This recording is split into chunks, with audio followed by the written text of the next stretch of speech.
है मृत्यु होना समय पर निर्भर है, किंतु लोगों के हृदय में मृत्यु के बाद लोगों के हृदय में होना अपने कर्मों पर निर्मित है।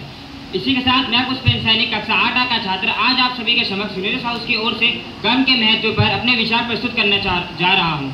हमें अपने जीवन का सबसे महत्वपूर्ण अंग कर्म होना चाहिए।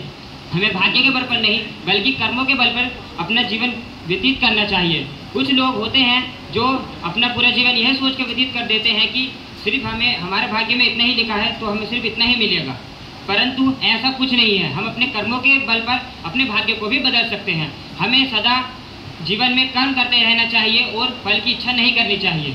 अच्छे कर्म हमें सदा सफलता की ओर ले जाते हैं, आलसी जीवन हमें असफलता की ओर ले जाता है। अब मैं एक कहानी प्रस्तुत करना चाहूँगा। कर्म कर ए मूढ़ मन तू कर्म कर, तन को कर शासन तू और श्रावस को ज्वाला बना। तन को कर शासन तू और श्रावस को ज्वाला बना। भाग्य के बल पर मत जी तू अपना रथ खुद ही चला। भाग्य के बल पर मत जी तू अपना रथ खुद ही चला। इस जीवन को दिशा तू दे, इस जीवन को दिशा तू दे, इस जीवन को दिशा तू दे। एक लक्ष्य स्थापित तू कर। कर्म कर ए मूढ़ मर तू कर्म कर। भाग्य की रेखा भी परिश्रम से बदलते देखे हैं, ये कोई न जाने कि उसके भाग्य में क्या लेके हैं।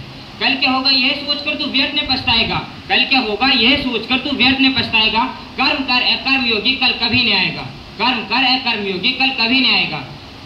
फल की आशा त्याग कर, फल की आशा त्याग कर, कर्मठ की भांति आगे बढ़ा। फल की आशा त्याग कर तू कर्मठ की भांति आगे बढ़ा। कर्म कर ए मूढ़ मर तू कर्म कर।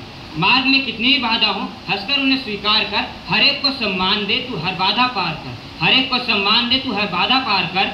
कर्मनिष्ठ हो कर्मवीर हो, कर्मनिष्ठ हो कर्मवीर हो। भाग्य का निर्माण कर। कर्म कर ए मूढ़ मर तू कर्म कर। धन्यवाद। आपका दिन शुभ हो।